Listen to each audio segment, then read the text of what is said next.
বাড়িতে কোনো সবজি না থাকলে এইভাবে অনায়াসে নিরামিষ পাঁপড়ের ডালনা রেঁধে ফেলতে পারেন। এখানে আমি মশলা দেওয়া বড় সাইজের 3টে পাঁপড় নিয়েছি। পাঁপড়গুলোকে আমি এখন টুকরো করে নেব।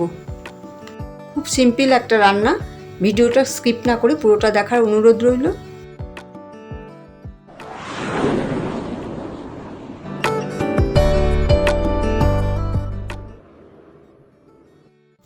কড়াইয়ের মধ্যে অল্প পরিমাণ সাদা তেল দিয়ে টুকরো করে রাখা পাঁপড়গুলো মিডিয়াম ফ্লেমে ভেজে নেব। পাঁপড়ের ডালনার জন্য একটা মশলা তৈরি করে নিচ্ছি। একটা বাটিতে 1 চামচ হলুদ গুঁড়ো, 1 চামচ জিরে গুঁড়ো, 1 চামচ ধনে গুঁড়ো এবং লঙ্কার গুঁড়ো দিয়ে পরিমাণ মতো জল দিয়ে গুলে নেব। আমার চ্যানেলটা যারা এখনও সাবস্ক্রাইব করেননি তারা অবশ্যই সাবস্ক্রাইব করবেন, পাশে থাকা বেল আইকনটি প্রেস করতে ভুলবেন না। ভাজা হয়ে গেছে, আলুগুলো এখন অন্য পাত্রে তুলে নেব। আমি তেল আর অ্যাড করছি না, ওই তেলে জিরে, তেজপাতা ও শুকনো লঙ্কা দিয়ে একটু নাড়াচাড়া করে নেব।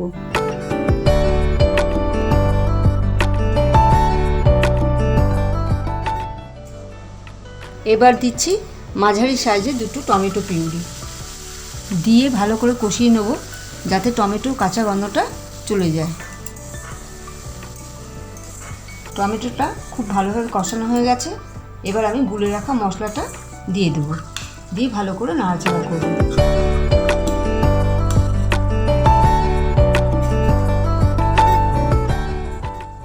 এবার আন্দাজ মতো নুন দিয়ে মশলাটা খুব ভালোভাবে কষিয়ে নেব।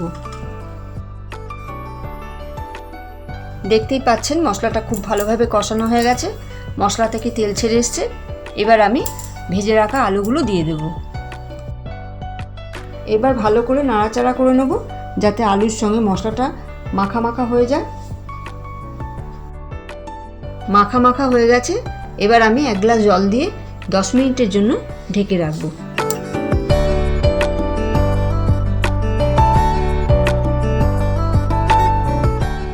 আলুগুলো খুব ভালোভাবে সেদ্ধ হয়ে গেছে। এবার আমি ভেজে রাখা পাঁপড়গুলো দিয়ে দেব।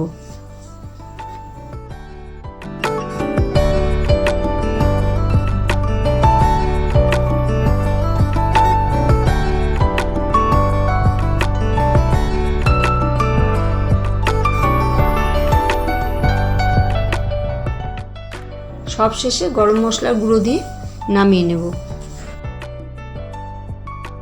আমার রান্নাটা যদি আপনাদের ভালো লেগে থাকে, আশা করি ভালো লাগবে, তাহলে একটা লাইক, কমেন্ট, শেয়ার করে দেবেন।